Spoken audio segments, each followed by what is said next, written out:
And first of all, Aoife, I should say, welcome back, I suppose, into the international camp. My goodness, you've had so many issues with injuries, and finally it seems, and hopefully, fingers crossed, you're through all that. You're right, so many, well firstly hello, so many issues and niggles and injuries, but also so many opportunities. Disappointing to miss out on things, but it makes being involved so much sweeter. And so I'm really excited, I'm back in camp, and hopefully long may it continue. To a different camp, a lot of the same faces, but the retirements, I mean, players that you would have known and played with, Niamh Fahey and Diane Caldwell in particular as defenders, and Julianne Russell. I mean, you know, it will change the atmosphere around the camp in a sense, and take a lot of experience out of this team. I mean, massive characters and personalities that aren't going to be able or won't ever be replaced. Niamh Fahey, Diane Caldwell, massive role models as defenders and as people for me personally. And then also Julianne Russell, who just had a year that no one would have written when she first came into camp, to then where she ended up months later, and all the goals that she scored and bringing baby Rosie on the camps. Just such a pleasing and incredible year for her, and so disappointing to see them step back and retire, but really thankful on a personal level to be able to have been involved on camps around them. And so it will feel different in some ways this camp, because those characters aren't here. On the flip side of that there is a core sort of amount of the group still here, and it's for us and our responsibility to try and make the most and put our best foot forward, and appreciate all of the learnings and what we've been able to get from those sorts of characters that have had such an impact on Ireland over sort of decades really, and the legacy that they will leave. Even though they're not here, in some ways their character should still live on with us. Carla Ward, of course, is the main change in now taking over as head coach and manager of the group. Have you had much experience with Carla before, or how has it been? What has she said to you so far? I've not worked under Carla yet. She's obviously had a lot of experience in the WSL. I've heard of her, obviously. I've heard of what she's been up to. I've kind of watched on. I've not played under her, but I have spoken to her. I've met up with her after one of the games. And she seems really excited, she seems ambitious and hungry for the team to do well. And so I'm really looking forward to getting the opportunity to play under her and her new coaching staff. And these interviews today come right at the start of camp, so we're yet to have that welcome meeting. And so I'm sure that she's really keen to kind of get us all in a room and tell us really her visions and her plans for hopefully the next couple of years as part of a qualifying campaign for the World Cup. She has, I guess, signalled at least that there may be a change defensively in going from three centre halves and wing backs to perhaps a back four. Would that suit you, do you think? I don't know what would necessarily suit me as a player. Over the years I've played sort of different positions and in different formations, whether it's 5 at the back or 4 at the back. For me as a player, the responsibility is always just to put my best foot forward, to perform as well as I can and contribute as much as I can to the team. I guess time will only tell where that actually looks like for me and the team. I'm used to playing in 4 at the backs with the club, but equally 5 in the past has really worked for us well here at Ireland.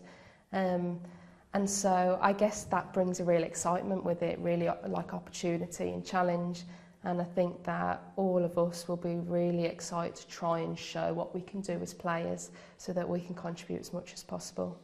Huge disappointment not to be in Switzerland this summer. Looking on, how did you see the game against Wales?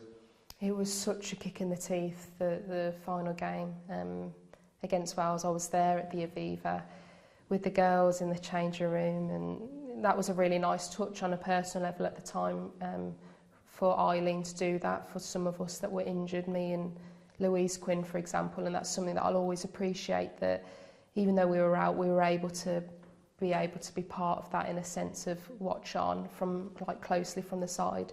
It was so disappointing to not be able to qualify out of that. really, really disappointing, because that was our ambition and that's where we were pointing towards at the time. A little bit of time has passed now, and so it's our responsibility as players to come into this camp with our eyes on the next prize and the next campaign of kind of setting off on a journey and a path to qualify for the World Cup. And I also think it speaks to the progress of the team and the progress of the team in terms of the level of expectation to actually qualify for these major tournaments. The fact that it is such a disappointment and there was a big level of expectation that we would be able to get over the line and get to Switzerland and get to go to the European finals, I think that's indicative of the growth of the team. And so, yeah, circling back round to saying it's our responsibility now as players to make good on that expectation going forward and really start to give and continue to give team performances that allow us to do that for the World Cup, for example. Do you think if you had been fit and available, it might have helped change the outcome? I wish. I can only wish. I think that's the nightmare of a player that's injured, is that you just wish that you could have tried to contribute. And I guess these are all if buts and maybes, really. The reality was that I was out injured. There was an incredible group of players that set foot out onto that pitch that night, and players that came off the bench to try their best to impact, and coach and staff around that. And we as a collective, we just weren't able to do it on the night, and that was really disappointing. From a club point of view, you were among the goals, which is good to see. Great to see you back as well. How difficult was it trying to win your place back? It's always hard as a player when you don't get to start every game. Every player sort of dreams that they're going to start every game, they're going to be the player of the match. If they're a striker, they're scoring all the goals. If they're a defender, they're making goal line clearances every game. In reality, that's not possible. In the world of professional sport, there's ups and downs. Sometimes you have your place, sometimes you don't. And there's a lot more to football, and I'm really keen to get this across for young players that might be watching this. There's a lot more to football than always starting. There's a lot different ways to contribute to a team than always being the one that gets to walk out with the team every week. And sometimes when we kind of look at, did you start a game or did you not, it makes players feel like if you don't start then you don't contribute, which is not the case at all. And I hope that players that might find themselves in that position where they might feel a bit more on the fringes at time, they can look at players like me, and there'll be other players in the Ireland team, to take example from that you can do really well for yourself, not always get 100% what you want. And that, it doesn't take away from the fact that you do want to be involved on the pitch and be contributing so much, but you can still have a really good time as well. You got among the goals for Ireland finally as well recently, and I guess that's got to be one of the targets for this campaign. We'd hope in Nations League that we will be among the goals early and often. I think that's always the excitement and the motivation, is to be scoring as many goals as we can, and also be having clean sheets. What that will look like on the reality on the night, there's always throwing up different challenges, especially with the quality of the teams that we're going to face. We definitely respect our opposition, and so our responsibility is to try and be firing on all fronts. And put our best foot forward and really try and clean up with our performance to put our best foot forward to actually win the games.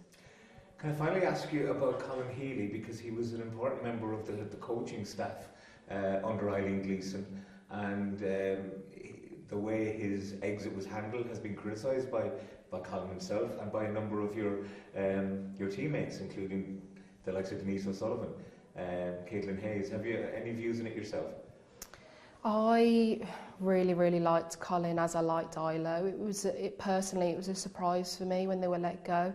I love coming into camps. I loved coming into camps under them, and so on a personal level, I really missed them. And it was really saddening to read Colin's statement of how he felt things had gone on and things had been handled around him being let go. And I can only speak to what I know of him as a person, which is someone that, high integrity, high commitment, especially with everything that went on for him personally in the previous year, to sort of see his level of commitment and drive to the team last year was really inspiring for us. And as a team, and so I wish Colin all the best. I only want great things for him and also Ilo, who I personally had a really good relationship with. And so to answer your question, it was really saddening to sort of read his statement, knowing that he is quite a private person as well. I'm sure that would have been really difficult for him to make the decision to do that. Are you disappointed the way it was handled? I think I can only talk about what I see and, you know, what I know, which is not loads. I can only go off, obviously, the statement that Colin has obviously put out, where he questions the level of clarity and communication in how he felt that him letting go had been handled. And I think if the FAI wants to be a really open and inclusive organisation, they will want to have a look internally to make sure that everything has been done and will be done going forward into the future. That means that situations where a lack of clarity or miscommunication happens is really to a minimum, and everyone deserves that, and I'm sure that the FAI will continue to make sure that happens going forward.